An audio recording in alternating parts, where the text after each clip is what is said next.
자, 예, 가장 어두울 때가 해 뜨기 직전이다. 오늘 이제 인생이란 아이러니 맨 마지막 시간입니다. 여러분, 우리 진짜 인생이란 아이러니한 거를 우리 한 지난주, 지지난주 뭐 이렇게 해서 내내 봤던 것 같아요. 정말 인생은 여러 가지, 그죠? 되게 아이러니해요, 전도사님. 인생은 저도 잘 모르겠어요. 벌써 15년을 살았는데 저도 잘 모르겠어요. 이렇게 우리 얘기하는 친구들이 많을 것 같은데요. 전도사님도 잘 모르겠어요. 모르겠고, 답답할 때도 많고, 허무함을 느낄 때도 있고요. 우리 지난주에 했던 대로 여러 가지 감정을 느끼고 그렇게 많은 사람들이 살아가는 것 같습니다. 여러분의 지난주는 좀 어땠나요? 지난주에 시험 본 친구. 지난주에 이 경신 받고 시험 아직 안 봤다 손. 아직 기다리고 있군요. 자, 막 미치겠어, 그죠? 이 문제지는 이 비가 오는데, 이 시험은 해야 되고. 어쨌든, 여러분, 그런 것 같습니다. 자, 여러분은 편지를 누구한테 써본 적이 있나요?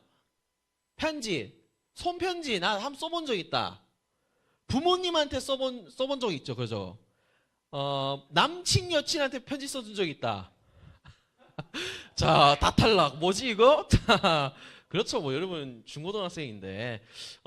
편지는 되게, 그죠? 사람의 감정이 담겨 있고, 그래서 사람의 애정이 되게 잘 묻어나요. 전 선생님 제일 좋아하는 선물입니다. 편지가. 알겠죠? 자, 그렇습니다.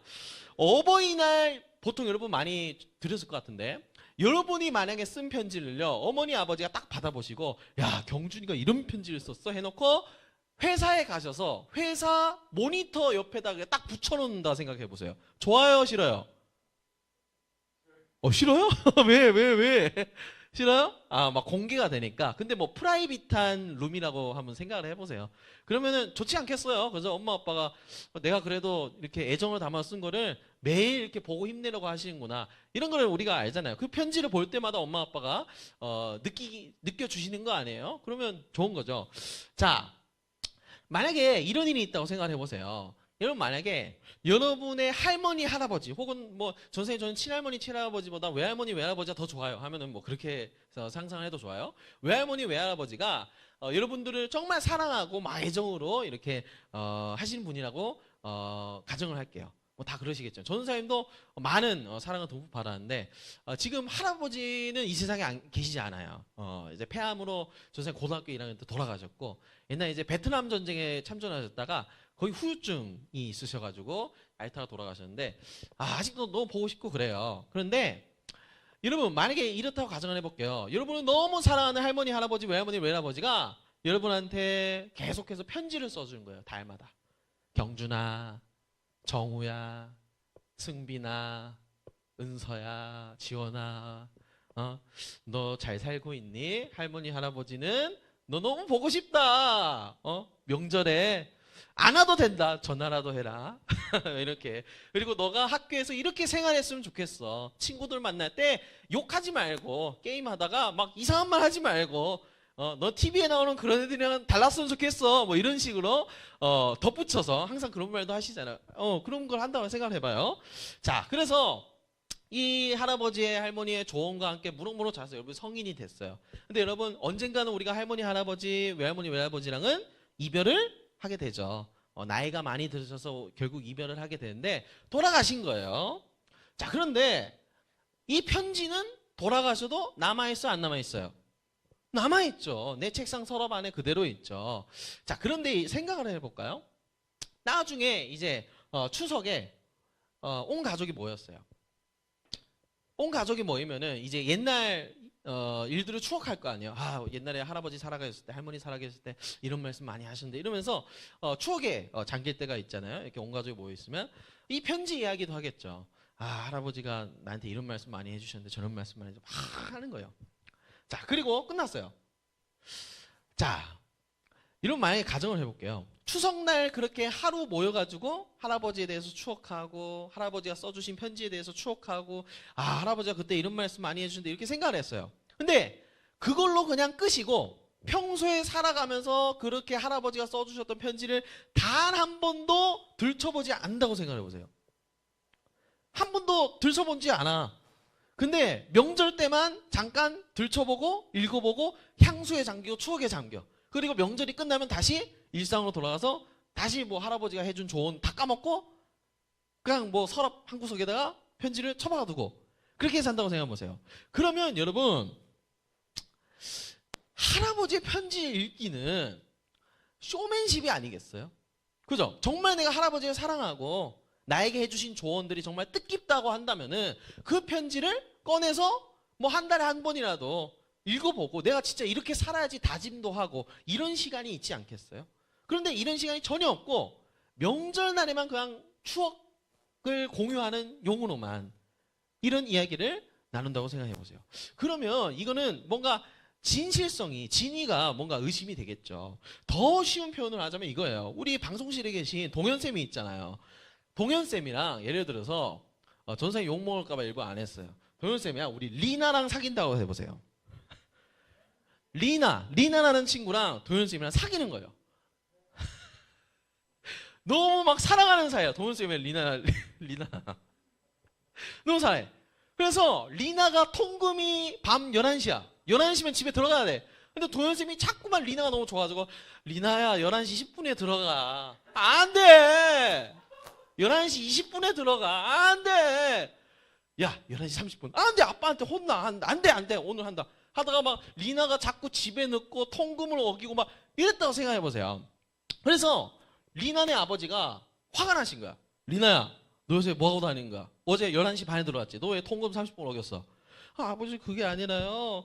제가 동현이랑 사귀는데 이거 어떡하는지 모르겠어요. 뭐 이런다고 생각해보세요. 그래서 아버지가 화가 막 머리끝까지 난 거야. 동현아! 동현이래. 리나야 너 안 되겠다. 너 동현이랑 더 이상 만나지 마라. 너 자꾸 만나면 아버지가 최후의 수단을 쓰겠다. 근데 리나가 어때요? 동현이를 너무 사랑하는 거야. 동현이만 보면 막 자꾸 떠오르고 동현이가 꿈에서 떠오르고 그래서 동현이를 몰래 만나. 통금도 계속 오겨. 그래서 아버지가 보다 못하 해서 어떻게 해요? 리나를 먼 나라로 유학을 보내버렸어. 저 에스파 나라라는 곳으로 아무도 닿지 않는 심지어 거기는 와이파이도 터지지 않고 데이터도 터지지 않아. 그곳은 뭐 비행기도 없어. 배도 뭐 이제 돌아오는 일도 없어. 가끔씩 편지만 보낼 수 있는 그런 에스파 나라라는 곳으로 보낸 거예요. 근데 카린 아니에요. 리나가 그래도 동현이를 사랑하는 거예요. 그래도 동현이를 리나를 사랑하고 그래서 어떻게 해요? 리나가 정성스럽게 손편지를 써서 보낸 거예요. 편지는 보낼 수 있으니까. 동현이에게 동현아 잘 지내? 여기 에스파 나라는 짱 더워. 에스파 나라는 뭐 얼마 전 반란이 일어났어. 뭐 자기 삶 이야기를 하겠죠. 뭐 에스파 나라에서 일어난 이야기 뭐 이런 거 하면서 그래서 막 동현아 너도 평소에 건강 조심하고 잘 지내? 막 이렇게 하겠죠. 편지를 동현이가 읽어보면 여러분 얼마나 마음이 막 점여오고 얘가 먼 나라에 있어도 나를 이렇게 생각하고 나를 사랑해주고 나를 아껴주는구나. 와 막 이렇게 생각을 하겠죠. 그리고 동현이는 지금 한국에 살지 에스파 나라에 살지는 않잖아요. 그런데 에스파 나라 소식을 막 전해도 어떻게 해요? 막 이 내 이야기처럼 그죠? 우리랑 전혀 상관이 없는데도 막 에스파 나라의 이야기 막 들려주면은 막 그렇구나 에스파 나라에 지금 무슨 일이 일어났고 막 이렇게 생동감 있게 편지를 읽고 그 편지를 맨날 모니터에 붙여놓고 리나 보고 싶다 이러고 살겠죠. 그죠? 선생님 그냥 이 비유를 든 거는 아니고요. 자 여러분 그렇습니다. 우리 청소년들이 중고등학생들이 정말 어둡고 지금과 같이 힘이 안 나고 시험 기간과 같은 긴 터널을 통과하고 우울하고 불안하고 이런 인생을 우리가 살면서 살아가고 있는데 이럴 때 우리에게 유일하게 행복하게 살아가는 그 방법을 하나님이 알려주셨어요. 바로 그게 뭐냐면 오늘 전생에 말한 것 따지면 리나의 편지를 읽어보는 거예요. 동현쌤이 리나를 기다리면서 얼마나 보고 싶다 리나 저 먼 나라에 있어도 나를 기억해주고 나를 사랑해주는 거야. 편지를 통해서 알았잖아요. 똑같은 거예요. 우리도 하나님의 편지를 열어서 읽어보는 것부터 우리의 행복이 시작이 된다는 것을 성경은 말해요. 우리가 사랑하는 사람의 편지를 받았을 때 그 편지를 읽고 진짜 이렇게 나를 사랑하는구나 이렇게 인식하게 되고 그 인식이 어떻게 해요? 얘가 나를 사랑한다면 나도 이렇게 해줘야지 행동이 되고 그 행동이 쌓이면 뭐가 돼요? 삶이 되잖아요. 그 사람의. 이렇게 되는 것처럼 우리도 하나님의 사랑 고백, 이 성경이 여러분 사실은 뭐죠? 오늘 나를 향한, 오늘 우울하고 불안하고 힘든 삶을 살아가는 나에게 주신 하나님의 프로포즈잖아요. 사랑의 편지잖아요. 이 편지를 뜯어보고 읽어보고 그 사랑에 대해서 인식하고, 아, 나 사랑하는구나 진짜. 그래서 행동으로 가게 되고, 그 행동이 삶을 만들게 되는 이 행복의 여정을 하나님은 만들어 주셨다는 거예요. 그래서 여러분, 이거는 성경도 이렇게 얘기를 해요. 우리 무려 지난 성경 퀴즈 대회 정답률 20%의 문제였죠. 읽어볼까요? 우리 빨강 파랑만 시작. 복 있는 사람은 악인들의 꾀를 따르지 아니하며. 그러니까 행복한 사람들, 예수님을 따르고 예수님을 믿는 사람들은 악한 사람들의 지식, 악한 사람들의 말, 세상 사람들의 가치를 따른대요, 안 따른대요? 따르지 않는데요. 그게 꾀거든요. 꾀. 잔꾀. 그죠? 그 꾀를 따르는 게 아니라 오직 무엇이요? 여호와의 율법을 즐거워한다. 예수님 믿는 사람들은 율법, 옛날 말로 따지자, 오늘날 말로 따지자면 성경이에요. 성경. 하나님의 편지, 하나님의 말씀을 즐거워하는 사람들이다. 행복은 여기서부터 시작된다고 성경은 얘기해요. 그리고 그 말씀을 주야로, 밤낮으로 묵상하고 읽는다. 왜요? 이걸 읽고 하나님의 사랑을 확인하는 게 너무 행복한 거예요. 아, 진짜 나를 사랑하는구나. 세상은 나를 등급으로 매기고 가치로 매기고 막 게임을 잘하는지 못하는지, 그러니까 인싸인지 아싸인지, 얘가 뭐 인스타에서 어떻게 활동하는지 이런 걸로 나를 판단하지만, 하나님은 나를 조건 없이 사랑하시고 심지어 보답도 바라지 않으시고 심지어 십자가에 자기 아들을 못 박아 죽이시면서까지 나를 사랑하셨구나. 성경 말씀을 통해서, 편지를 통해서 우리가 확인할 수 있는 거거든요. 자, 그래서 우리가 성경이라는 맨 밑바닥, 그죠? 어떻게 행복할 수 있냐? 성경이라는 맨 밑바닥을 통해서 우리의 행복이 출발하는 거예요. 아, 진짜 하나님이 나를 사랑하시는구나. 진짜 하나님이 이런 분이시구나. 자, 예를 들면 이런 거예요. 만약에 여러분들이 성경을 읽는다고 가정을 하고 한번 읽어볼게요. 시작. 온 땅이여 여호와께 즐거이 부를지어다. 기쁨으로 여호와를 섬기며 노래하면서 그 앞에 나아갈지어다. 이런 성경 말씀 여러분이 읽는다고 생각해 보세요. 딱 봐요. 아, 오늘 한번 성경 읽어봐야지. 오늘 큐티. 예를 들어 큐티라고 생각해봐요. 여러분의 집에 있는 그 먼지 쌓인 큐티를 한번 생각하면서 오늘 큐티야. 자, 기쁨으로 하나님을 섬기며 노래한대요. 근데 여러분 생각해보세요. 여러분 어제 기뻤어요, 안 기뻤어요? 기뻤어요? 좋은 일이 많나 보네. 그래서 지난주 기뻤어요, 안 기뻤어요? 안 기쁠 수 있죠. 그럼 이걸 딱 읽으면서 무슨 생각이 들겠어요? 아, 뭐가 기뻐, 뭐가? 하나도 안 기쁜데. 하나도 안 기쁜데? 뭐가 기쁘지? 하나님을 믿기는 하는데, 하나님을 좋아하긴 하는데, 그렇게 막 춤출 정도로 기쁘지는 않은데, 뭐가 기쁘다는 거지? 다 이런 생각하죠. 이렇게 성경을 읽기 시작하는 거예요. 그래서 어떻게 해요? 그 다음에 읽어볼까요? 시작. 여호와가 우리 하나님이신 줄 너희는 알지어다. 그는 우리를 지으신 자시요 우리는 그의 것이니 그의 백성이요 그의 기르시는 양이로다. 아, 왜 기쁘지? 뭐가 기쁘지? 3절에 나와 있는 거예요.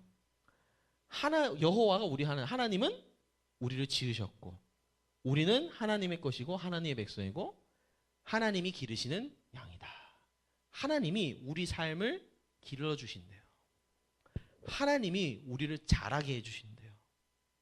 그러니까 나는 내 힘으로 나 혼자밖에 없는 인생을 외롭게 살아가는 줄 알았지만, 하나님이 내 인생을 책임져 주시고 나를 날마다 먹이시고 자라게 해주신다는 거예요. 그럼 우리가 큐티를 하다 성경을 읽다가 어떻게 해요? 아, 진짜 하나님이 그러신 분이요, 날 길러주시는 분이지. 아, 맞다 까먹고 있었네. 그런 분이시지. 우리가 아까 말한 대로 편지를 뜯어서 읽어보고 인식하게 되는 거예요. 깨닫게 되는 거예요. 그럼 어떻게 된 거예요? 5절에 읽어볼까요? 시작. 대저 여호와는 선하시니 그 인자하심이 영원하고 그 성실하심이 대대에 미치려다. 하나님이 어떤 분이라고 편지에서 얘기해요? 하나님은 선하신 분이래요. 이 악한 세상에서 유일하게 기댈 방파제이자 등대는 하나님밖에 없대요. 또 하나님의 인자하심, 하나님이 우리를 용서하시고, 내가 하나님을 떠나더라도, 내가 하나님한테 무관심하더라도 하나님은 나를 용서하시고 인자하게 바라봐 주신대요. 그 성실하심이 대대에 미치리로다. 하나님은 성실하신 완전한 능력을 가지신 분이래요. 그래서 어떻게 됩니까? 우리가 이 성경을 다 읽고 나서 터져 나오는 게 바로 감사요. 우리 이거 찬양 있잖아요. 감사함으로 그 문에 들어가서 정적. 감사함으로 들을 높이 그거 생각했죠? 자, 오케이. 자, 세대 차이가. 자, 그래서 감사함으로 그 문에 들어가며 찬송함으로 그 궁중에 와서 그에게 감사하며 그 이름 송축할지어다. 아, 나를 길러주시는 분이고 악한 세상에서 유일하게 선하신 분이고 내가 어려움을 겪을 때마다 나를 바라보시고 나의 신음소리도 들어주시는 분이 하나님이시기 때문에 하나님 감사합니다. 그러니까 우리가 말씀을 안 보고 안 듣고 야, 너 하나님한테 감사할 게 뭐가 있어? 라고 물으면 뭐가 감사하지? 이렇게 돼요. 당연하지. 그죠? 그런데 우리가 성경을 들여다보고 하나님의 편지를 들여다보고 하나님이 어떤 분이신지 보고 나면은 감사한 게 있구나. 나를 길러주시지, 나를 보호해 주셨지. 감사 제목들이 생기는 거예요. 감사하게 되는 거예요. 자, 그래서 어떻게 해요? 성경을 보고 나고 하나님의 편지를 읽어보면 나를 얼마나 사랑하신, 나에게 어떤 분이신지 확인이 되는 거예요. 인식이 되는 거예요. 확인. 여러분 이거 되게 중요합니다. 되게 중요합니다. 확인이 되는 거예요. 그냥 그 하나님이 나와는 관련 없는 그냥 뭐 어디 떠 있는 그런 어려운 분이 아니라 진짜 나와 관계를 맺으시는 진짜 내 가까이에 붙어 계시는 분이구나. 이게 확인이 되는 거예요. 성경 말씀을 읽을 때 들을 때. 자, 그러면 어떻게 될까요? 이게 확인이 되면 그 다음 단계는 어떻게 되냐? 막 감사가 터져나오고 찬송이 터져나오니까 행동으로 가는 거예요. 그 다음에 감정으로 가는 거예요. 예를 들어 우리 성경에 이 빨가벗고 있는 사람이 누구냐면 다윗이에요. 우리 다윗처럼 춤을 추면서 라는 찬양 들어봤나요? 그죠? 다윗처럼 춤을 추면서 저 선생님 좋아하는 찬송인데 전 선생님 조남조의 처음 왔을 때 여러분들이 불러준 첫 곡이 이거였어요. 다윗처럼 춤을. 그때 뭐 김예진, 박한 뭐 이런 애들 있을 텐데 뭐 하여튼 다윗이거든요. 다윗이 춤을 막 췄어요. 이게 춤을 왜 췄냐면은 이 당시에 언약궤라는 게 있었어요. 언약궤. 이게 뭐냐면은 하나님께서 우리와 함께 하시고 우리와 특별히 임재하시고 그 앞에서 하나님께서 예배를 받아주시겠다는 그 상징으로 언약궤를 만들라고 하셨는데 그 언약궤가 우리나라로 따지면은 일본에 가 있었어요. 예를 들어서 일본에 가 있었어. 그러니까 말이 되냐고. 이게 선택받은 건 이스라엘인데 엉뚱한 곳에 가 있는 거예요. 그래서 그 언약궤가 언제 돌아오냐면 다윗 왕 때 비로소 돌아오게 돼요. 이스라엘로. 그래서 얼마나 기쁘겠어요. 드디어 하나님 우리를 버리신 게 아니라 우리랑 함께 하시게 됐구나. 이것 때문에 막 난리가 난 거예요. 축제가 열린 거예요. 그래서 그 축제와 감사의 장면에서 다윗이 우통을 까고 저렇게 속옷만 입고 막 춤을 춘 거예요. 하나님 앞에. 너무 신이 나서. 근데 이것만으로 모자라서 너무 춤을 추다가 어떻게 됐을까? 이 속옷이 살짝 흘러내린 거야. 흘러내린 거예요. 그래서 뭐 중요 부위가 뭐 노출이 됐든지 안 됐든지 그건 뭐 성경에 나와 있지 않지만 막 춤을 이게 흘러내린지도 모르고 언약궤가 온다. 하나님이 우리와 함께 하시게 됐다. 하나님이 우리와 함께 한다. 와, 신나서 왕이 이러고 춤을 춘 거예요. 왕이 이러고. 그래서 보세요. 다윗과 온 이스라엘 족속이 즐거이 환호하며 나팔을 불고 여호와의 궤를 메우며 막 축제야. 그래서 하다못해 이 다윗의 부인이었던 미갈이라는 사람이 있거든요. 미갈이라는 사람이 뭐라 그랬냐? 다윗의 부인이 뭐라 그랬냐면 막 비꼬면서 다윗을 뭐라 그랬어요. 왕이시여 왕이시여. 아이고 잘하셨습니다. 아주 잘하셨습니다. 이 속옷이 흘러내린 줄도 모르고 그렇게 춤을 추시니 하나님이 얼마나 기뻐하시겠어요. 이렇게 비꼬면서 실제로 성경에서도 비꼬아서 이렇게 설명을 해요. 막 뭐라 그래요. 그때 다윗이 이렇게 얘기합니다. 이거볼까 시작. 다윗이 미갈에게 이르되 이는 여호와 앞에서 한 것이니라. 내가 여호와 앞에서 뛰놀리라. 자, 다윗이 막 뛰놀았어요. 자기 이게 벗겨진지도 모르고. 뭐 다윗의 잘못은 없죠. 그죠? 모르고 한 거니까. 억지 뭐 일부러 한 건 아니니까. 그런데 이 원인이 뭐였죠? 왜 뛰놀게 됐죠? 하나님의 언약궤가 이스라엘에 들어왔으니까. 하나님이 우리와 함께 하시게 됐다는 그 증거를 봤으니까. 하나님의 말씀이 눈앞에 있으니까. 그것 때문에 막 흥분하고 점프를 뛰고 감정이 생겨나고 울음이 터져나오고 감사하게 된 거예요. 그러니까 다윗은 막 그냥 춤이나 춰야겠다고 춘 게 아니라 하나님의 말씀 앞에서 하나님의 예배, 그 귀한 예배 앞에서 춤을 추고 그런 감정의 행동들을 보였다는 거예요. 그러니까 뭐죠? 하나님의 편지를 읽고 나서 그 사랑을 확인하고 그 사랑이 그 확인한 다음에 우리의 행동과 감정으로 옮겨지게 되는 거예요. 우리가 수련회 같은 데 가면은 우리 했었잖아요. 우리 그 맨 끝날 때 기억나요? 막 점프 뛰면서 춤춘 거? 그죠? 점프 뛰면서 막 춤췄잖아요. 그 왜 그랬죠? 하나님의 말씀이 나에게 들려졌고 하나님의 말씀으로 내가 기도했더니 하나님이 내 기도를 들어주셨다는 확신이 있고 나와 함께 하시겠다는 확신이 생겨서 말씀이 내 안에 있어서 점프를 뛰고 찬양을 하게 되고 감정이 생긴 거죠. 자, 근데 어떤 친구도 이럴 수 있어요. 전도사님, 저는 아직은 이렇게 막 점프 뛰고 막 울고 이런 거는 잘 못하겠어요. 그럴 수 있어요, 없어요? 그럴 수 있어요, 없어요? 있죠. 당연하죠. 당연하죠. 근데 여러분 잘 생각해보세요. 아직 막 점프를 못 뛰겠어. 아직 기쁘지가 않아, 솔직히. 하나님이 나와 함께 하시는데 별로 안 와다. 근데 그런 친구를 데려다가 너 왜 점프를 안 뛰어? 점프 뛰어봐. 자, 점프 연습 실시. 하나, 둘, 셋. 자, 여러분, 예배 시간 우리가 만약에 그 점프를 뛰는 행위, 우는 거, 소리 지르는 거, 이런 감정적인 게 하나님의 예배 중에서 짱 중요한 거다. 그러면 우린 그거 연습해야지, 지금. 설교 안 하고. 자, 소리 지릅시다. 주여, 시작. 주여. 아이, 다현아, 소리가 작잖아. 더 크게 불러. 이런 거 해야죠, 우리는. 그죠? 뭐, 정우야, 점프 뛰어봐. 자, 점프. 아, 더 뛰어봐, 더 뛰어봐. 한 1m 뛰어야 돼. 호날두처럼 이렇게 후, 시우, 막 이거 해야 돼. 우리는 그런 거 해야죠. 그런 게 감정 자체가 중요하다고 했으면. 근데 이 감정은 어디서 출발하는 거라고요? 말씀에서. 아, 진짜 저 앞에서 들려지는 말씀이 나한테 하시는 거구나. 진짜 날 사랑하시는 거구나. 여기서 감정이 생겨나요.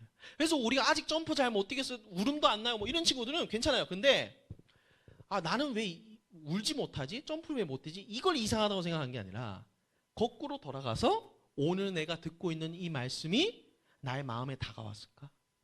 오늘 나에게 이 들려지는 이 말씀이 정말 나와 함께 하시는 그 하나님, 십자가에 달려서 나를 위해 죽으신 그 예수님, 그게 내 마음에 정말 다가왔을까? 그걸 봐야 되는 거예요. 내가 오늘 설교 말씀 잘 들었을까? 그죠? 자, 그래서 계속 이렇게 우리가 감정을 올바른 감정 위에 신앙생활을 하면 결국에 우리에게 마지막으로 생겨나는 게 뭐냐면 바로 소망이 생기는 거예요. 어두운 세상에서도 소망을 품고 살아가게 되는 거예요. 자, 예수님께서 마지막으로 우리에게 하신 약속이 있어요. 어떤 약속일까? 한번 읽어볼까요? 시작. 나는 너희가 있을 곳을 마련하러 간다. 내가 가서 너희를 위해 있을 곳을 마련하면 다시 돌아와 너희를 데려가서 내가 있는 곳에 너희도 함께 있게 하겠다. 이게 마지막 약속이에요, 예수님의. 뭐라고요? 다시 돌아와서 내가 있는 곳에 너희도 함께. 뭐라고요? 함께. 전사님이 한 40분 말했죠. 하나님이 여러분과 정말로 원하시는 거. 함께 하는 거. 영원히. 그 하나님 제일 원하시는 거. 마지막 약속. 그러니까 아무리 힘들고 어려워도 어떻게 해요? 하나님의 편지를 읽어보면서 사랑을 확인하고 그 사랑을 확인한 게 쌓여서 나에게 감정이 되고 몸이 움직여지고 눈물이 나고 그러다 보면 예수님 어서 다시 오세요. 다시 와서 예수님과 영원히 함께하고 싶어요. 어려운 현실 속에서도 소망을 품고 예수님과 함께 행복을 쫓아 살게 되는 거예요. 그러니까 이 소망이라는 것도 너 소망을 품어. 왜 그렇게 너 현실이 어려운데 너 좀 긍정적으로 생각해. 이런다고 소망이 생기는 것이 아니라 말씀을 듣고 그것이 감정으로 가고 삶이 되고 행동이 됐을 때 우리한테 희망이 생기고 소망이 생겨나는 거예요. 자, 그런데 참 안타깝게도 흔히 중고등부나 청년부나 교회에서 리더라고 하는 친구들도 이게 잘 안 되어 있는 경우가 많아요. 어떤 경우가 많냐면 이런 경우가 많나요? 대부분의 교회에 이거밖에 없는 경우가 많아요. 뭐만 남았어요? 감정. 여러분, 이렇게 되면 어떻게 될까요? 하나님의 말씀을 듣고 사랑을 확인하는 것이 아니라, 그게 중요한 것이 아니라 뭔가 내 감정에 느껴져야 돼. 뭔가 울어야 돼. 뭔가 분위기가 잡혀야 돼, 빨리. 뭔가 오늘 내가 소리 질러서 기도를 안 했어. 그럼 나는 뭐 예배 잘 못 드리는 사람 같고. 감정이 우선이 되면은 우리가 그렇게 돼요. 또 감정이 우선시 될 경우에는 우리가 신앙생활에 있어서 믿음 생활에 있어서도 자꾸 파도를 치게 돼요. 기초가 단단하지 않기 때문에. 예를 들면 이런 거예요. 전세 당뇨가 있잖아요, 여러분. 당뇨가 있으면 당뇨병이라는 게 걸리면요, 소변으로 몸에 있는 당이 다 빠져나가는 걸 당뇨라고 하거든요. 근데 그게 참 안 좋은 게 뭐냐면 근육도 빠져요. 당뇨라는 게 오면. 그래서 허벅지, 여러분 제일 중요한 거 허벅지잖아요. 이 허벅지 근육이 제일 먼저 빠지거든요, 당뇨가 오면은. 그래서 전도사님의 몸매를 보면요, 이 육중한 상체에 비해서 하체가 지금 허벅지에 살이 많이 빠졌어요. 그죠? 많이 빠졌죠. 갈면 갈수록 빠지거든요, 이게. 운동을 안 하고 그러면은. 그러니까 여러분, 기초가 부실하면 이 위에 있는 이 받쳐야 되는 것을 잘 받칠 수가 있을까요? 못 받치죠. 똑같은 거예요. 감정을 받쳐주려면 이 감정을 올바르게 다스리고 올바르게 건강한 신앙생활을 하려면 기초인 하나님의 편지를 읽고 듣는 것, 성경이라는 기초가 확실하고 든든하게 우리한테 세워져야 되는 거예요. 그 위에 감정이 올라가야 되는 거예요. 그러니까 우리가 대부분 이런 경우가 많아요. 어떤 경우가 많을까요? 예배를 시작해. 찬양 부르자 그래. 그럼 졸려가지고 막 하나님의 은혜로 막 찬양해 막 하다가 설교 시작하면 다 졸아. 그러다가 자 설교를 마칩니다. 이제 찬양하겠습니다. 그러면 다 깨. 그러고 신나게 찬양해. 주여 기도합니다. 하나님 살려주세요. 눈물 막 흘려. 그리고 예배 끝. 오늘 말씀 뭐 들었어요? 물어보면 오늘 다윗이 나왔지 않나요? 뭐 이렇게 해야 되는. 그러니까 감정만 쌓고 돌아가는 거예요. 이거는요, 여러분 건강하지 못합니다. 전혀 건강하지 못합니다. 말씀을 듣고 그 말씀이 나를 건드려야 돼요. 그 말씀이 내 안에 먼저 채워져야 돼요. 예를 들면 이런 거예요. 가장 좋은 예를 빠졌어. 자, 예를 들면 이런 거예요. 가장 좋은 예를 들면 옛날 저서에 한 얘기가 있는데 예수님께서 십자가에 못 박혀서 돌아가시고 부활하시기까지 여러분 며칠이 걸렸냐면 3일이 걸렸어요. 그 3일 동안 제자들은 난리가 났어요. 왜냐면은 나는 평생 예수님 따라와서 예수님이 진짜 이 세상을 뒤바꿀 줄 알고 따라다녔는데 예수님이 하루아침에 십자가 매달려서 죽으신 거예요. 그럼 남은 제자들은 뭐가 돼요? 완전 야 이거 무슨 일이야? 예수님은 가짜였나? 예수님 뭐야 도대체? 우리한테 사기당한 건가? 우리 막 이런 감정들이 공존했겠죠. 그래서 제자들 막 난리 나고 막 다 흩어졌어요, 사람들이. 그래서 여기 있는 이 2명의 제자도 자기 집으로 돌아가고 있었던 와중이었는데 너무 슬퍼했었어요. 예수님 도대체 어떻게 된 거지? 진짜 뭐 이대로 끝인 건가? 막 슬퍼하고 있었는데 어떤 등산객이 와가지고 그 주변에 등산객이 와가지고 그 제자들 똑똑 건드려요. 저기요 무슨 일이 있어요? 그러니까 제자들이 아니 저 예루살렘에서 예수라는 분을 우리가 따르고 살았는데 그분이 십자가 매달려 돌아가셨다. 우리는 그분이 세상을 바꿀 줄 알고 평생 쫓아다녔는데 이게 뭐냐? 너무 어이가 없어서 지금 우리 너무 슬프다. 이런 거예요. 그래서 그 등산객이 한숨을 내쉬면서 예수님이 왜 죽으셔야만 했는지 그리고 그 예수님은 어떻게 부활하실 것인지에 대해서 성경을 풀어서 가르쳐줘요. 우리 한번 읽어볼까요? 시작. 이에 모세와 모든 선지자의 글로 시작하여 모든 성경에 쓴 바 자기에 관한 것을 자세히 설명하시냐. 막 설명한 거야. 아니 너네 예수님의 정예 멤버라며 제자들이라며 그러면 성경을 펼쳐가지고 하나님의 편지를 읽어봐야지. 하나님이 뭐라고 하셨는지 읽어봐야지. 왜 이렇게 슬퍼요? 왜 이렇게 불안해요? 왜 이렇게 미래에 대해서 걱정이 많고 두려워해요? 그러면서 막 성경을 가르쳐주는 거예요. 성경을. 어디까지 갔냐? 집까지 쫓아갔어요. 집까지 쫓아가서 특별 강연했어요. 근데 이분이 사실은 누구였을까요? 그 등산객이 부활하신 예수님이었어요. 여러분 부활하신 예수님이 슬퍼하고 암울해 있는 제자들한테 왜 굳이 성경을 가르쳐 주셨을까요? 그냥 이러면 되잖아요. 가가지고 서영아 힘들지? 아이고 너의 처지를 공감하고 이해한단다. 이렇게 F식으로 그냥 조언해주고 내가 너의 친구가 되어줄게. 열심히 이러면 되지. 왜 성경을 풀어서 설명해 주셨을까요? 성경 하나님의 말씀에는 힘이 있기 때문이에요. 제자들이 나중에 이 예수님이 가시고 제자들이 이렇게 말을 해요. 자기들끼리 있을 때 이렇게 말을 해요. 읽어볼까요? 시작. 그들이 서로 말하되 길에서 우리에게 말씀하시고 우리에게 성경을 풀어주실 때 우리 속에서 뭐가? 마음이 뜨겁지 아니하느냐 하고. 사실은 뭐예요? 그 예수님의 성경 특강을 들을 때 마음이 뜨거웠대요. 마음속이. 마음이 뜨거웠어요. 이게 뭐예요? 감정이죠. 아까 말한 감정. 마음이 뜨거워졌어요. 말씀을 들으니까 매일 큐티를 하니까 마음이 뜨거워져. 그러니까 어떻게 됐어요? 파란색. 읽어볼까? 시작. 곧 그때로 일어나. 이 제자들은 어떻게 했을까요? 예수님의 부활하셨다는 소식을 침울해하고 있는 제자들한테 달려가서 전하게 된 제자들이 되었어요.